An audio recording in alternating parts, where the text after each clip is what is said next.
비브리컬 스토리텔링 마태복음 성경 공부 오신 여러분들을 환영합니다. 오늘도 마태가 유대 기독교 사회를 위해서 쓴 애절한 편지, 사랑의 말씀을 공부하면서 유대인들의 마음을 느껴보고 또 성령께서 우리에게 하시는 말씀을 느껴보도록 하겠습니다. 함께 기도하겠습니다.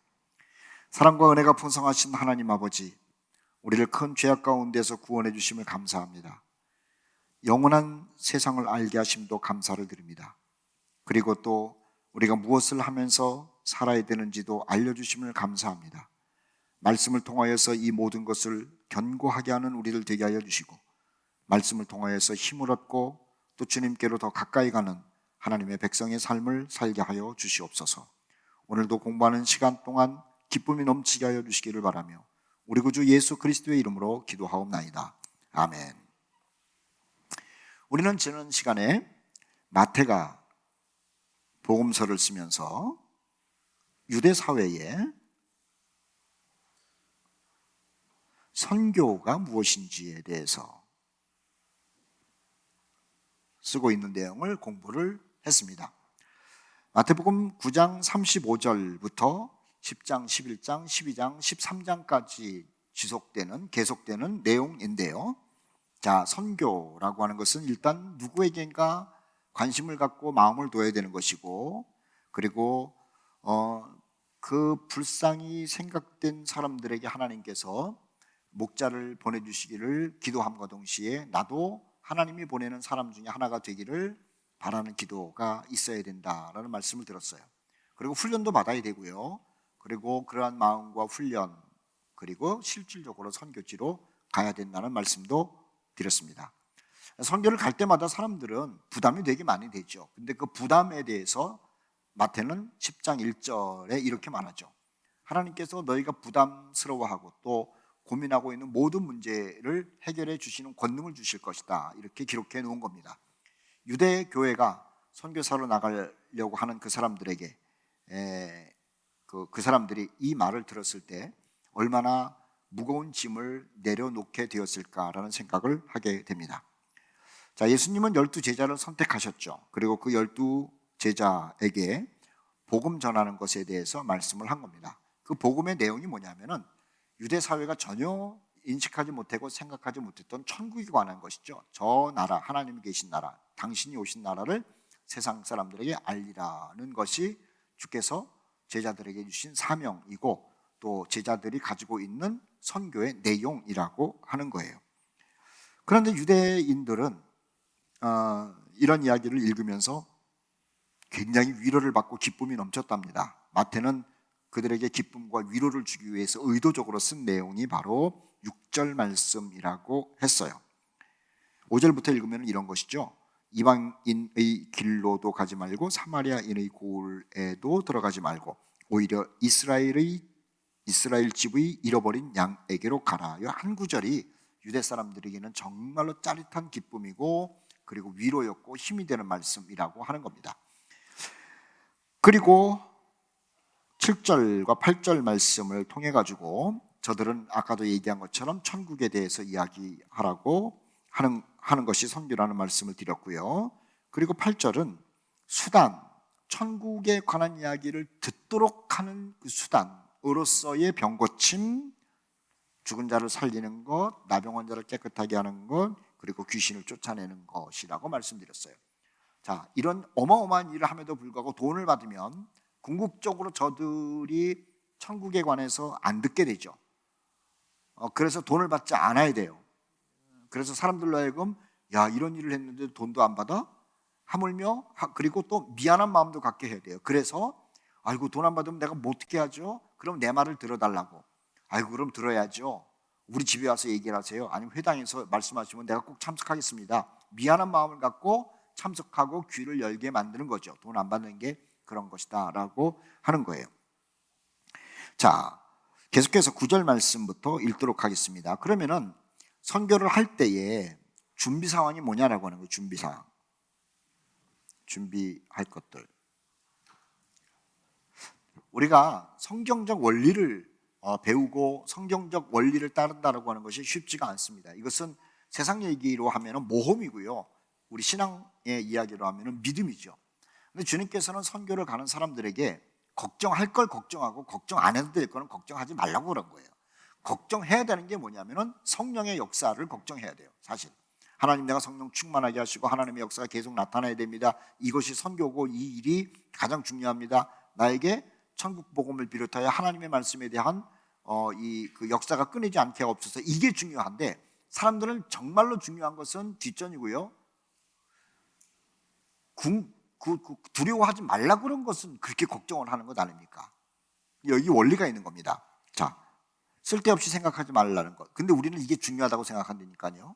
주님은 중요하게 생각하지도 말고 신경도 쓰지 말라는 거예요. 그게 뭐냐? 돈이라고 하는 거예요. 9절 보십시오. 전대에 금이나 은이나 동을 가지지 말고, 하나님의 일을 하면서 세상적인 것을 걱정하지 말라는 겁니다. 자, 이 이야기는 마태복음 6장에서도 비슷하게 나왔어요. 뭐라고 나왔느냐면 그리스도인들에게 먹고 마시고 입고 이런 거 걱정하지 말라 그랬잖아요. 하물며 일상생활하는 그리스도인들도 이런 것을 걱정하지 말라고 했는데, 하나님의 일, 천국 복음을 전하고 예수님의 일을 말하는 사람들에게 이런 거 걱정하지 말라는 건 당연한 거죠. 돈 걱정하지 말라는 거예요. 또 10절 말씀, 여행을 위하여 배낭이나 두벌 옷이나 신이나 지팡이를 가지지 말라. 이는 일꾼이 자기의 먹을 것 받는 것이 마땅함이니라. 거기다 줄 그어놓으십시오. 일꾼이 자기의 먹을 것 받는 것이 마땅함이니라. 이 말은 뭐냐면은 우리는 일꾼, 주님은 주인 이거예요. 우리는 일꾼, 예수님은 소위 말하는 주인인데, 다시 말하면 고용주입니다. 고용주가 다 일꾼에게 먹을 것을 공급하는데 왜 일꾼 스스로가 먹고 마시고 입고 뭐 금이니 은이니 동이니 이런 것을 갖다 걱정하고 있느냐라고 하는 것이에요. 자, 옆에다가 써놓으십시오. 이거 믿음 차원입니다. 굉장히 중요한 거죠. 믿음의 문제라고 하는 거예요. 사는 것도 믿음의 문제지만 더군다나 사역에 있어서 믿음의 문제라고 하는 거예요. 믿음의 문제. 일꾼이 자기의 먹을 것 고용주로부터 받는 것이 마땅하다는 거예요. 마땅하다는 거. 그건 예수께서 직접 주신다는 거죠. 예수께서 직접 준다는 거예요. 어떤 방법으로 줄지는 말씀 안 하셨어요. 자, 이게 믿음이에요. 자, 첫 번째, 주인이 주신다는 믿음. 두 번째, 어떤 방법은 몰라요. 이게 믿음이에요. 예측할 수 없는 방법으로 하나님께서 당신의 일을 하는 사람에게 주죠. 그래서 이 믿음을 가지고 사역하는 사람들에게 끊임없이 따라오는 게 뭐냐면 간증이에요. 간증. 10절 말씀, 어떤 성이나 마을에 들어가든지 그 중에 합당한 자를 찾아내어 너희가 떠나기까지 거기서 머물라. 자, 10절 줄 그어놓으십시오. 중간에 그 중에 합당한 자를 찾아내요. 합당한 자를 찾아내요. 이게 참 중요한 교훈입니다. 아무 집이나 들어가는 게 아니에요. 10집이 있으면 10집 중에서 우리가 들어가도 괜찮은 집이 있어요. 경제적인 일도 그렇고 뭐 집안의 상황도 그렇고. 그런데 이게 이제 합당한 집을 찾아내라는 주님의 말씀이죠. 근데 우리는 그냥 아무 데나 들어가는 거예요. 부잣집이라고 들어가지 말라는 거예요. 그 집에 지금 우환이 있을 수도 있는 것이고, 또 가난한 집이 그냥 막 들어가가지고 나는 하나님의 일을 하는 거니까 대접하라 이런 말도 하지 말라는 거예요. 상황을 보라는 거죠. 지혜예요, 지혜. 아, 저 집이 가면은 대접하는데 그렇게 큰 무리가 없겠구나. 우리가 있어도 신뢰가 되지 않겠구나. 좀 예의를 지키라는 거죠. 예의. 이거 참 중요한 얘기를 마태는 그 예수님의 말을 빌려가지고 기록한 거예요. 어떤 성이나 마을에 들어가든지 그 중에 합당한 자를 찾아내라는 거예요. 찾아내라는 것. 찾아내요. 너희가 떠나기까지 거기 머물러라. 왜냐하면 너무 가난한 집에 들어가면은요, 주인이 눈치 주거든요. 나가라고. 그 다음에 지금 자녀 문제로 또는 누가 애경사가 있어가지고 누가 죽었고 병들고 그랬는데 그 집 들어가면은요, 그 집에서 싫어해요. 그럼 오래 못 있잖아요. 그래서 오래 있을 수 있는 합당한 그 집을 찾아내는 거예요. 찾아내는 거예요. 고민 많이 해야 되는 겁니다. 그러면 거기에서 먹고 자는데 덜 부담이 되고 또 오래 있을 수도 있다라는 것을 알려주는 거죠. 12절 말씀. 또 그 집에 들어가면서 평안하기를 빌라는 겁니다. 그냥 들어가가지고 내가 하나님의 일을 하는 사람이니까는 하면서 폼 잡지 말라는 거예요.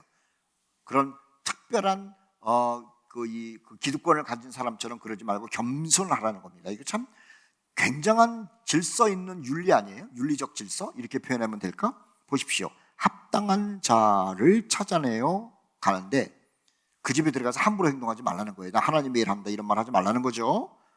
들어가면서 겸손히 평안하기를 빌라. 13절 그 집이 이에 합당하면 너희가 빌은 평안이 거기 임할 것이고 들어갔는데 말입니다. 이거 내쫓고 뭐 있을 거 다 있고 괜찮은 집인 줄 알고 들어갔는데 아유 당신 같은 사람 필요 없습니다라고 내쫓고 나면은 그냥 나오라는 거예요. 그렇게 불편한 마음으로 있지 말라는 거죠.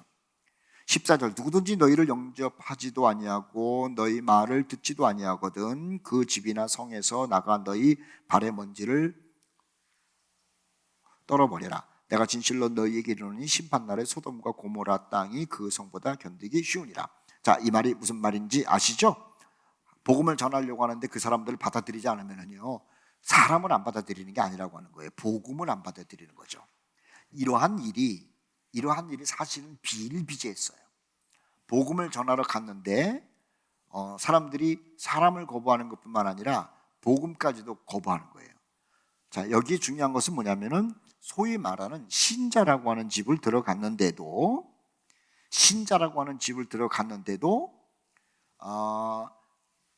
손님인 나로 인해서 자기가 유익이 될 것 같으면 받아들이고 손님인 나를 통해 가지고 유익이 안 될 것 같으면 거부하는 꼴불견인 70년대의 교회 지도자들이 있었어요. 또는 교인들도 있었어요.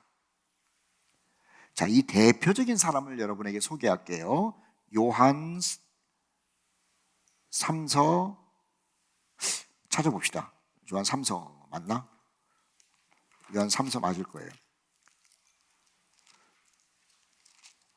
요한 3서 1장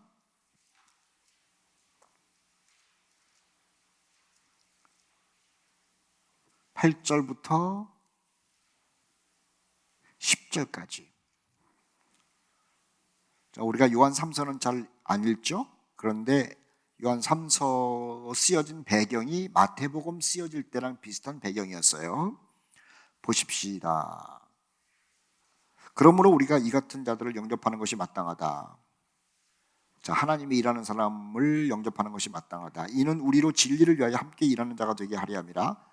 내가 두어 자를 교회에 썼으나 그들 중에 으뜸되기를 좋아하는 디오드레베가 복음 전하는 사람들을 맞아들이지 않는 거예요. 왜 안 맞아들이느냐? 저 사람들이 훨씬 더 대접을 받는 것 같거든요. 자기가 대접받아야 되는데. 10절 그러므로 내가 가면 그 행한 일을 잊지 아니하리라. 그가 악한 말로 우리를 비방하고도 오히려 부족하여 형제들을 맞아들이지도 아니하고 맞아들이고자 하는 자를 금하여 교회에서 내어 쫓는 악한 일을 했다는 거예요. 이런 일들이 초대교회에 70년대 교회에 비일비재했어요. 자, 70년대라고 그러면은 네로가 폭정을 하고 있고 교인들끼리 막 똘똘똘 뭉쳐가지고 신앙생활하고 그래야 되는데 그런 와중에 이런 디오드레베 같은 사람이 있다는 것 아닙니까?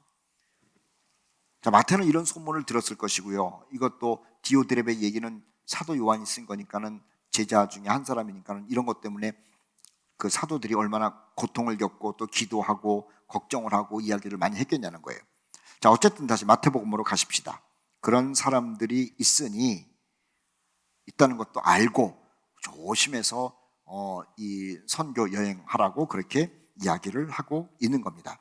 자, 우리는 마태복음을 읽을 때마다 한 번씩은 꼭 짚고 넘어가야 되는 거예요. 이 복음서를 읽고 있는 사람이 유대 기독교인이라고 하는 거예요. 유대 기독교인.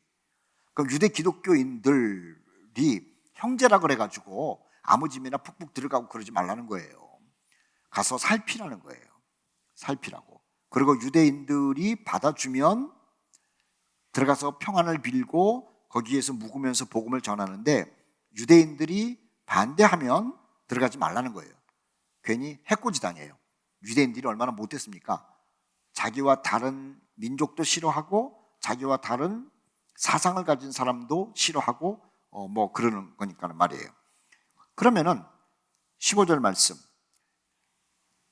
그리스도의 복음을 가지고 전하는 사람들을 받아들이지 않는 사람은 어떻게 될 것인가에 대해서 아주 무서운 얘기를 하신 거죠. 소돔과 고모라 멸망할 때 불의 심판받은 것처럼 그렇게 심판받을 거래요. 어쩜 이렇게 그냥 끔찍한 얘기를 마태가 유대 기독교인들에게 말했는지 몰라요. 너희들 당당하게 하라는 거예요. 너희들이 가지고 가는 그 복음을 받아들이지 않는 사람은 소돔과 고모라 때 유황불에 멸망한 것처럼 하나님은 그렇게 심판한다는 거죠. 이 이야기를 들은 유대 전도자들 얼마나 프라이드가 강했을까라는 생각도 한번 해볼 만한 겁니다. 우리에게 적용하는 것은 우리 스스로가 생각하면은요, 많은 것들을 적용할 수가 있어요. 자, 16절 말씀부터 23절까지의 말씀을 내모치도록 합시다. 16절부터 23절까지의 말씀입니다.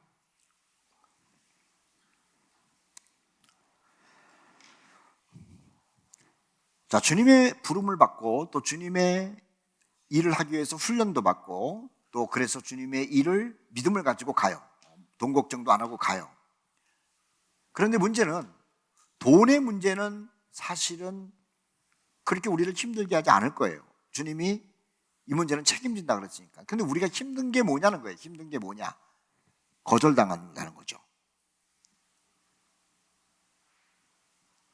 사역에 있어서 가장 어려운 게 물질적인 문제는 아니에요. 현실적으로 물질이 필요하고 물질이 중요하기는 해요. 그런데 물질 때문에 힘든 게 아니에요. 정말 힘든 건 뭐냐면은 거절당하는 거예요. 거절당하는 거. 예수께서는 제자들에게 이것을 알려주셨고요. 마태는 초대교회 성도들에게, 특히 유대 기독교인들에게 알려주는 거예요. 복음은 거절당한다는 거예요. 거절당한다는 거. 이 어렵죠. 자, 16절 보십시오. 보라, 내가 너희를 보냄이 양을 이리 가운데로 보낸 것 같이 힘든 거죠. 그 앞에 걸 우리가 자꾸 되새겨야 돼요. 돈 문제가 힘든 게 아니에요. 돈 문제는 극복이 돼요. 아니, 주님께서 이것은 책임져 준다 그랬어요. 그런데 문제는 정말 힘든 걸 뭐냐면은 우글거리는 늑대 속으로 우리가 들어간 것과 같은 상황이라는 거죠. 즉, 우리를 죽이려고 그러고 물어뜯으려고 그러고 해코지 하려고 그러고 핥히려고 그러고 방해하는 세력들 속에 있는 것이 정말 우리에게 힘든 일이다라고 지금 예수께서 제자들에게, 마태가 유대 성도들에게 이야기하는 겁니다. 정말 힘든 게 뭔지. 그러므로 너희는 뱀같이 지혜롭고 비둘기같이 순결하라는 겁니다. 줄 끊으십시오. 뱀같이 지혜롭고 비둘기같이 순결하라. 뱀이 내 뱀같이 지혜로워라. 아주 굉장히 생각 많이 하라는 거예요. 하나님께서 만든 첫 작품 아담과 하와를 넘어뜨릴 정도로 대단히 지혜로운 거죠. 물론 악의 지혜로웠습니다만 그렇게 지혜를 발휘하라는 거예요. 반면에 저들이 흠잡히지 않도록 깨끗하라는 거예요. 말에 있어서나 행동에 있어서나 돈 문제에 있어서나 사람 관계에 있어서나 굉장히 중요한 거죠. 지혜와 순결. 그래서 사도들에게 복음 전하는 사도들 또는 선교사들, 전도자들, 자, 이들이 하는 일이 뭐냐면은 천국에 관해서 얘기한다니까요. 천국에 관해서 얘기를 해요. 근데 이들에게 상당히 많은 거친 것들이 있어요. 자, 이 천국에 관해서 얘기하는 사람들이 꼭 추구해야 되는 게 뭐냐면 지혜, 순결이에요. 어리석어도 안 되고 더러워도 안 돼요. 정말 지혜롭고 깨끗해야 돼요. 그래야지 이 말이 먹혀 들어가는 거죠. 먹혀 들어가는 거예요. 먹혀 들어간다라고 하는 게 뭐냐면요, 듣는다는 겁니다. 듣는다. 자신에게는 당당함이에요. 당당함. 자, 17절 말씀, 사람들을 삼가라. 동그라미 넣으십시오. 사람들을 삼가라. 사람들을 믿지도 말고 의지하지도 말라는 얘기예요. 아까도 얘기를 했지 않습니까? 믿음에 관한 이야기. 자, 하나님께서 공급하신다.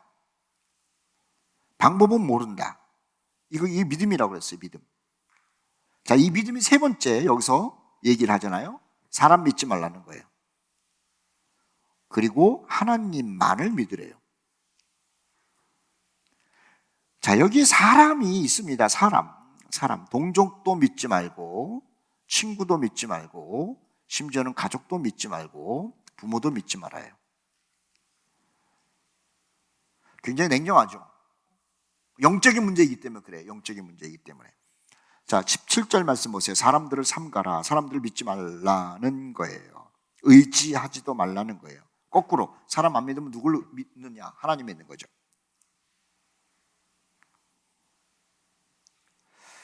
그들이 너희를 공회에 넘겨주겠고 그들이 회당에서 채찍질할 것이다는 겁니다. 여기서 공회라고 하는 것은 유대사회를 얘기를 해요.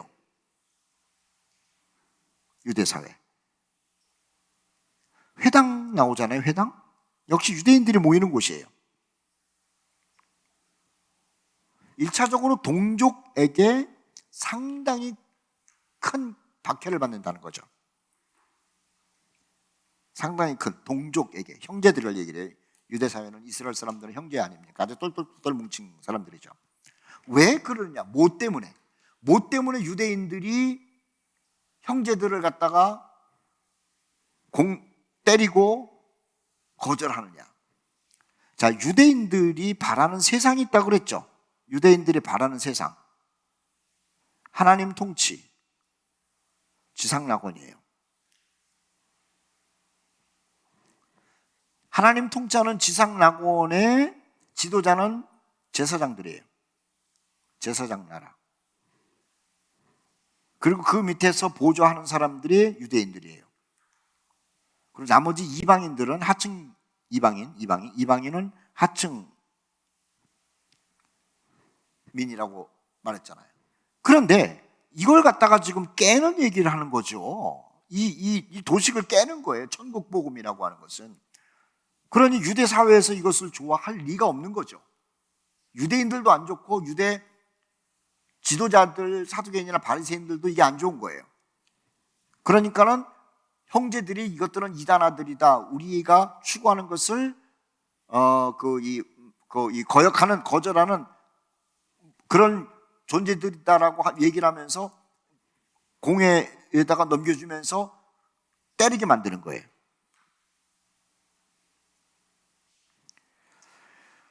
그 다음에요, 18절 말씀 보십시오. 너희가 나로 말미암아, 예수님으로 말미암아, 예수님이 와가지고 한 얘기가 뭐냐면은 자기가 사시던 것 천국을 소개하고 천국이 있다는 걸 얘기를 하고 천국으로 가는 것을 알려주잖아요. 그러니까 예수님이 그 얘기를 하니까는, 천국을 얘기를 하니까는 그 예수님으로 인해서 총독들과 임금들 앞에 끌려갈 것이다 라고 하는 것은요, 국가적으로 대접을 받는다는 거예요. 자, 유대사회에서는 유대인들이 꿈꾸는 것을 지금 꿈꾸는 것이 아니라 다른 나라가 있다고 그러니까는 유대사회에서 미움받는 거예요. 맞는 것이고, 그러면은 이방 사람들에게는 왜 미움을 받느냐? 이방 사람들에게는 지금 로마가, 그리고 세상은 함께 살자라고 얘기를 하고 있는데, 이 땅에서 함께 사는 게 아니라 다른 데가 있다라고 얘기를 하니 이방 사람들조차도 그게 싫은 거예요. 또 다른 통치자가 있다고 그러니 말이 안 되는 거예요. 그러니까는 유대 사회의 입장에서도 이것은 구테타고, 이방인에게 있어서도 이거는 구테타예요. 구테타, 역모라는 겁니다. 역모. 그런 이방 사람들에게도 미움을 받고 유대인들에게도 미움을 받고. 18절 보십시오. 이는 그들과 이방인들에게 증거가 되게 하려 함이라. 중요한 것은요, 이 천국이라는 말이 그렇게 사람들에게 싫은 거예요. 천국이라는 말이. 예수님이 오셔가지고 한 얘기는 천국이 있다, 나는 거기서 왔다, 천국으로 너희들을 데리고 갈 것이다, 거기는 하나님의 통치가 있다, 뭐 이런 얘기를 하니까 이 천국이라는 게 사람들에게 이렇게 충격적인 얘기였던 거죠. 그래서 유대 사회에서도 미움을 받고 이방 사회에서도 미움을 받게 될 것이다 하는 겁니다. 여기서 한번 생각해 볼 게 있어요. 옆에 당구장 표시해놓고 써놓으십시오. 유대 기독교인들은 천국을 바라보는 사람들이라는 것 아닙니까? 그러니 유대 일반 공동체하고는 완전히 다른 생각을 하고 있는 것이고, 이방의 로마를 비롯한 모든 사람들과도 완전히 다른 것을 머릿속에 생각하고 있는 거예요. 아, 이 땅에서 뭐를 이루겠다가 아니라 저 땅을 가야겠다는 생각을 하는 거죠. 19절 말씀, 너희를 넘겨줄 때에 어떻게 또는 무엇을 말할까 염려하지 말라. 그때에 너희에게 할 말을 주실 것이다. 뭐 이렇게 고민하고 그러고 살지 말라는 겁니다. 성령께서 말할 거 다 알려줄 테니까는 뭐 큰일 났다, 뭐 이런 그 무슨 말할까 그러고 계산하지 말라는 거예요. 계산하지 말라. 19절도 비슷한 말씀이죠. 너희를 넘겨줄 때에 어떻게 또는 무엇을 말할까 염려하지 말라. 그때 너희에게 할 말을 주실 것이다. 말하는 이는 너희가 아니라 너희 속에 말씀하시는 이 곧 너희 아버지의 성령께서 말씀하실 것이다 는 말씀이에요. 그래서 예수 믿고 천국을 바라보는 사람들은요, 세상의 권력자 앞에 서가지고도 참 담대하게 얘기를 해요. 그러니까 저들은 이해를 못하죠. 그리고 사실은 천국에 관해서 이야기를 할 때 세상 사람들이 뭐 공격할 게 없어요. 공격할 게 없어요. 왜냐하면 성령께서 하시는 일이기 때문에 그래요. 자, 그 다음에 핍박에 대해서 좀 더 구체적으로 얘기를 하네요. 자, 아까는 17절 말씀에, 그리고 18절 말씀에는 자기 형제들이, 그 다음에 이방의 권력들이, 그 다음에 더 무서운 것은요, 21절 말씀에 피가 섞인 가족들이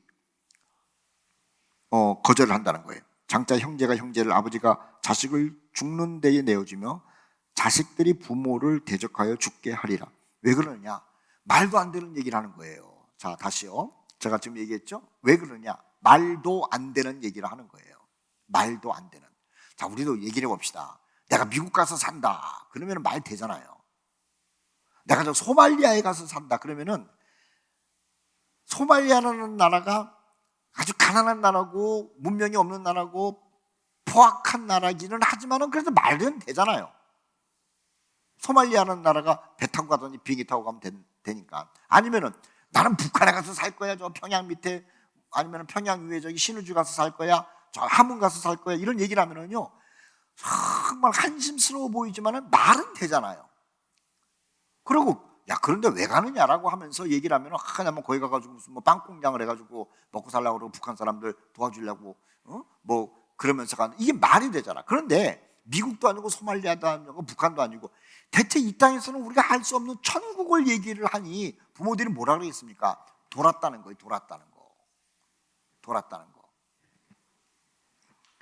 매니큐어 아시죠? 여자들이 바르는 매니큐어. 그 매니큐어는 말이에요, 이렇게 손톱이나 발톱이 있는 이 동물들, 짐승들, 사람에게 필요한 거예요.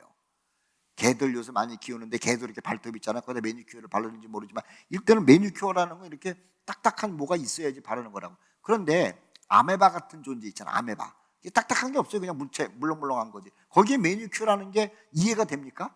안 되는 거예요. 마찬가지예요. 이 땅에 소말리아, 북한, 호주, 뉴질랜드, 뭐 파라과이, 뭐 저기 뭐 이상한 뭐 나라들 뭐 다 이해가 돼. 근데 우리 머릿속에서 이해가 안 되는 천국을 얘기를 하니, 그 유대인들이 말이 안 되니까는 공격하는 거고, 이방인들도 말이 안 되니까는 공격하는 거고, 부모나 형제들은 정신 나갔다고 생각할 수밖에 없는 거예요. 그래가지고 이 미친놈 그대로 뒀다가는 시끄러진다 그래가지고 감옥에다가 집어넣고요. 심하면은 저런 미친놈은 뭐 아무것도 못하니까는 뭐 알지도 못하는데 간다 그러니까 그냥 죽여도 됩니다라는 그 지경까지 가게 된다는 거죠. 그 지경. 그런 예수 믿는 사람들은요, 자, 이거 중요합니다. 예수 믿는 사람들은 세상 사람들이 이해하지 못하는 것을 꿈꿔요. 세상 사람들이 이해하지 못하는 것을 꿈꿔요. 세상 사람들은요, 온 세계를 그리스도화하자라는 것은 이해를 해요. 싫지만 온 세상을 기독교화하자, 온 세상의 모든 종교가 없이 그냥 기독교만을 만드는 이런 종교를 만들자라는 것은요, 싫지만, 정말 싫지만 이해는 해요. 이해는. 그런데 그게 아니고 저들이 이해 못하는 게 뭐냐면은 천국이 있다는 걸 이해를 못해요. 예수님이 공중에 재림한다는 걸 이해를 못해요. 우리가 예수님 공중 재림하면 죽은 사람들이 먼저 올라가고 살아서 우리가 뒤따라 올라간 이해를 못해요. 오히려 기독교인들이 다른 종교와 싸워가지고 여기다 기독교 세계를 만든다는 걸 이해를 해요. 이해. 그리고 지들 세상만 만들려고 그러네 라고 하면서 논리적으로 공격도 할 수 있어요. 그런데요, 우리는 그 정도가 아니라 아무리 얘기를 해도 저들이 이해를 못하는 저 세상이 있다니까.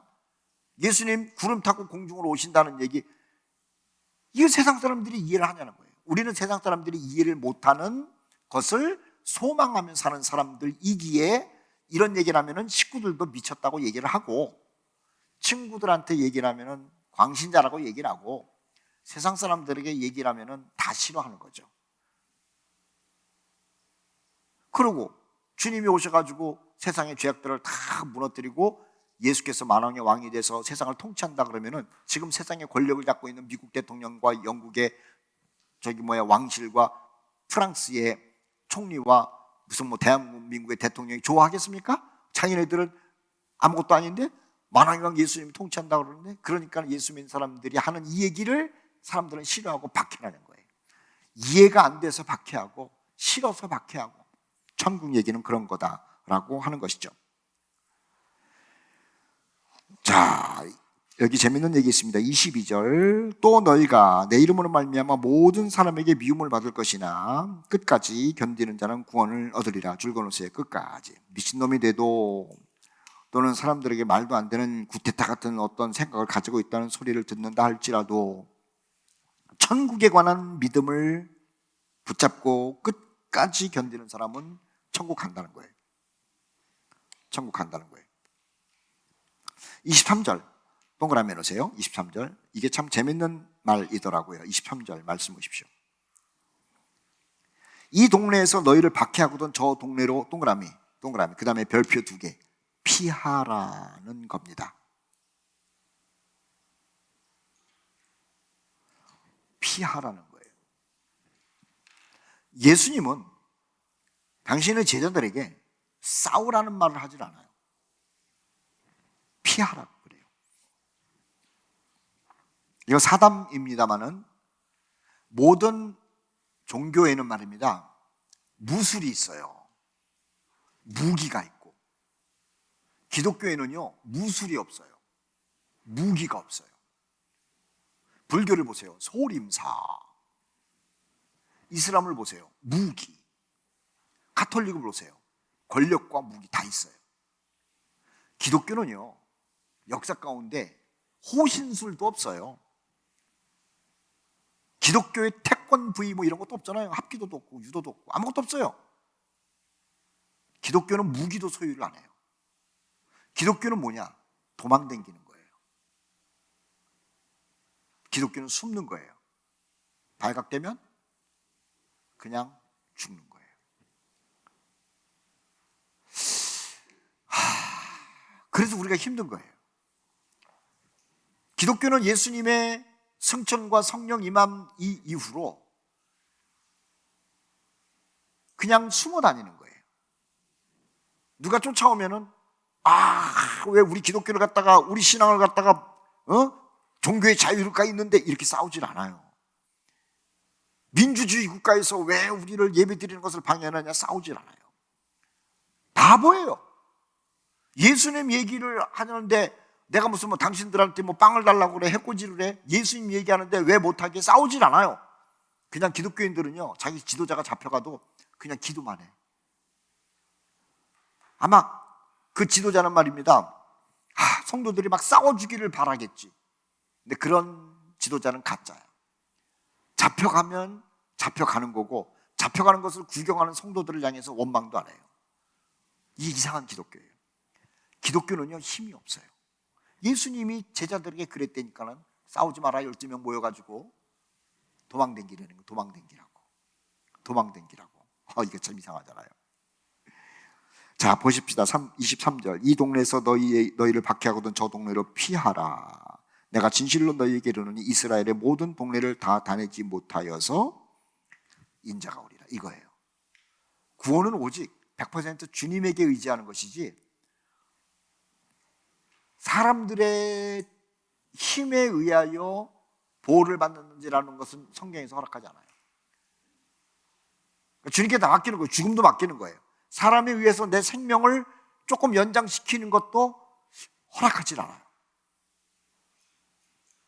복음서도 그렇고 사도행전도 그렇고 기독교 선교 역사 아닙니까? 그리고 또 뭐죠? 계시록도 그렇고 사도행전을 쭉 보세요. 환난을 당하면 뭉쳐가지고 싸우라 이런 말 없어요. 환난을 당하는 것이 당연하다고 얘기를 하는 거예요. 이게 기독교인들이 살아가는 모습이라고 하는 것이죠. 불쌍해요. 처절하고 안 됐어요. 버림받은 존재 같아요. 예수님 십자가에서 버림받은 것 같은. 그러나 그런 사람들을 향하여 주님께서 최후의 승리를 주신다라고 한 거예요. 유대 기독교인들에게 얘기하는 겁니다. 지금 마태가 싸우지 말라는 거예요. 다른 종교와 세력 다툼하지 말라는 거예요. 권력에 의해서 핍박을 받을 때 그 권력 앞에서 뭐 종교의 자유가 어떤 운용 이런 소리를 하면서 날쌔게 그러지 말라는 거예요. 피하라는 거예요. 이 깊은 진리를 우리가 마음속에서 알 수가 있을까라고 하는 궁금함이 생기기도 하네요. 자, 복음 전파라는 게 뭔지에 대해서 잠깐 얘기를 하겠습니다. 복음 전파.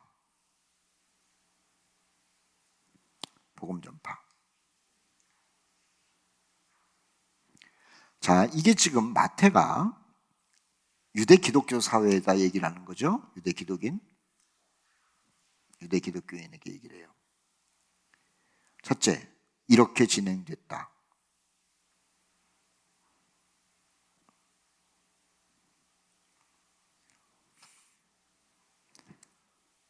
(70년대를) 살아가는 유대 기독교인들에게 이렇게 진행됐다는 거예요. 지금까지 공부한 것처럼. 박해. 그리고 복음 전하는 사람들이 빈털터리. 복음 전하는 사람들이 남의 집 들어가가지고 잘 찾아가서 그렇게 지내면서 어쩔 때는 쫓겨나기도 하면서 복음 전하는 사람들이 권력자에 의하여 끌려가기도 하면서 형제들에게 미움을 받으면서 이렇게 진행돼서 너희들이 성도가 된 것이다. 이렇게 온 것이로구나. 두 번째, 이렇게 진행될 것이다. 물론 지금도 진행되고 있는 것이고 앞으로도 진행될 것이다. 이 얘기를 해요. 참 이게요, 가슴 찡한 얘기 아니에요? 유대 기독교인들이야 너희도 이런 과정을 통해서 복음받고 천국을 알고 천국을 가는 사람들이라고.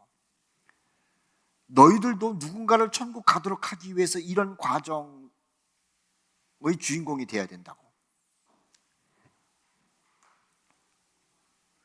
자, 세 번째, 여기에 복음 전하는 사람들을 향한 어떤 위로라고 그럴까요? 그런 말을 한마디 더 하죠. 혼자 가지 마라. 팀으로 가라.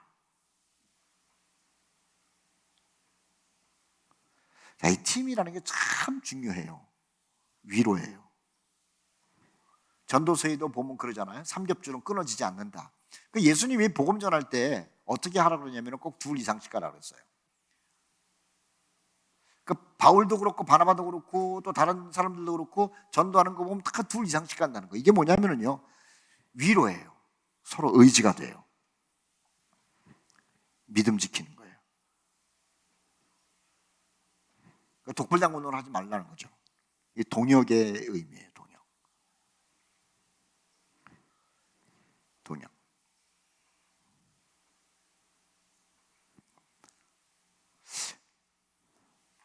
또 하나 이 사건을 통해 가지고 마태가 지금 이 이야기를 통해 가지고 유대 백성들에게 지금 하는 얘기가 뭔 줄 아세요? 특별한 사역자는 없어요. 우리가 이제 마태복음 10장을 읽어가잖아요. 지금 9장 35절부터 선교에 관한 이야기를 하는데요. 이 선교의 출발이 예수님의 제자들인데 여기 특별한 사람이 없다는 거예요. 첫째는요, 뭔가 같아야 돼요. 같은 것. 이게 뭐냐? 동족의식이에요. 동족. 유대인에게는 유대인처럼, 이방인에게는 이방인처럼. 그러니까 바울이 한 얘기가 이게 같아야 된다는 거예요. 뭔가. 여기 직업도 있어요. 처지도 그래요. 우리 옛말에 과부의 마음은 과부가 안 되매요. 자, 이 동족이로서, 같은 직업으로서, 처지로서 이게 선교예요. 선교. 이게 전도고.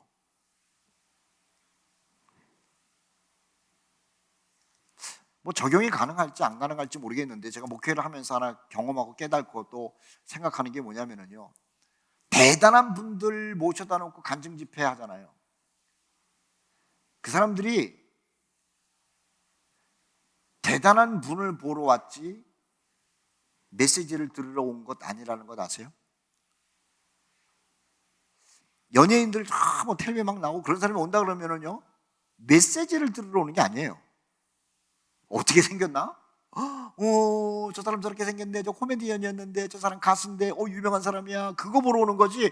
그 사람이 세상에서 노래를 하는 걸 텔레비로만 보러 왔는데, 텔레비에서만 봤는데, 가까이서 그 사람이 노래하는 거 한번 그 라이브로 듣기 위해서 오는 거지, 그 사람이 예수 만난 거 들어오는 게 아니라는 거예요. 대단한 정치인이 와서 얘기해도 마찬가지고. 그러니까 선교는 뭐냐면은 대단한 사람을 세우는 게 아니에요. 그냥 일반인 세우는 거예요. 일반인. 그래서 10장 말씀에 보면 거기에 천방지축인 베드로도 있고, 형 따라가는 동생 없다고 안드레 같은 항상 이렇게 그 소극적인 사람도 있고, 그냥 맨날 나라 살리겠다고 하는 데모만 하고 있는 제자들도 있고, 어떤 사람은 꼼꼼해가지고 이거 계산하는 사람도 있고, 그 사람들끼리 선교가 되는 거예요.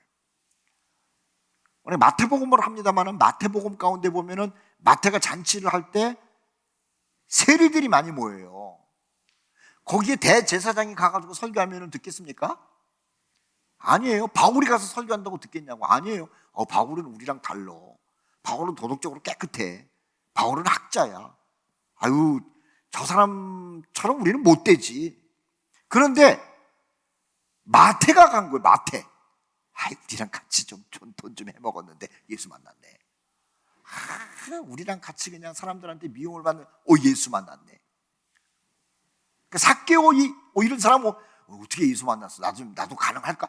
이 사람아, 나도 알잖아, 우리. 근데 나 예수 만났어. 이게 가능한 거예요.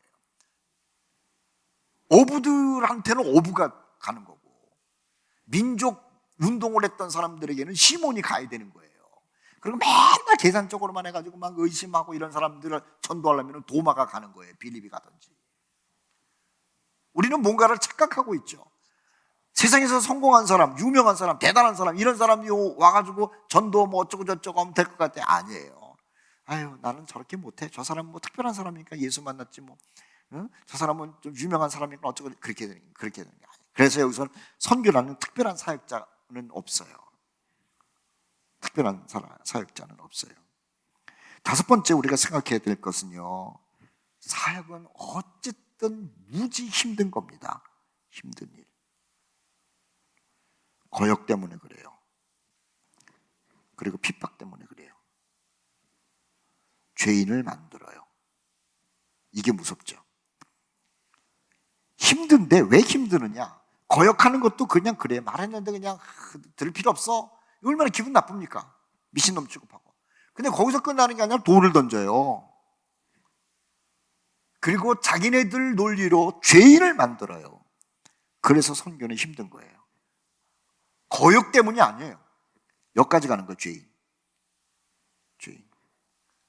그 마지막 때에 기독교인들이 사람들에게 미움을 받는 것으로 끝나는 것이 아니고 핍박을 받는 것으로 끝나는 게 아니에요. 세상 사람들이 세상의 논리로 기독교인들을 죄인으로 만드는 거예요. 죄인.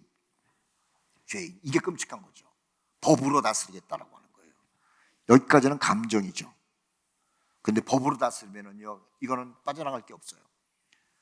이때가 되고 나면은 예수 그리스도께서 우리를 공중으로 피하게 하신다는 것 아닙니까? 피하게 하신다는 거예요. 마지막으로 여섯 번째. 예수 중심이에요. 예수 중심. 자, 이것은 오늘 공부한 내용이 아니고 저 뒤에 나오는 건데 32절, 33절 말씀 보면은 나와요. 32절, 33절. 다음 시간에 이것은 더 공부할 겁니다만 일단 요거 결론하기 위해서 예수 중심이라고 하는 거예요. 보십시오. 누구든지 사람 앞에서 나를 시인하면 나도 하늘에 계신 내 아버지 앞에서 그를 시인하고, 누구든지 사람 앞에서 나를 부인하면 나도 하늘에 계신 내 아버지 앞에서 그를 부인할 것이다 라고 하는 것이죠. 그러니까 예수 중심이에요.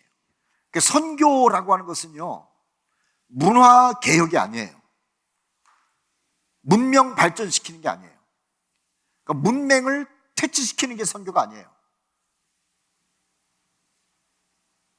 그러니까 아픈 사람들 고쳐주는 병원 만드는 게 선교가 아니에요. 그건 다 수단이에요. 대학을 세우는 게 선교도 아니고요. 예수가 하나님의 아들이라는 것, 나의 죄 때문에 죽으셨고 부활했다는 것, 그리고 예수가 다시 오신다는 것을 얘기하는 걸 선교라고 해요.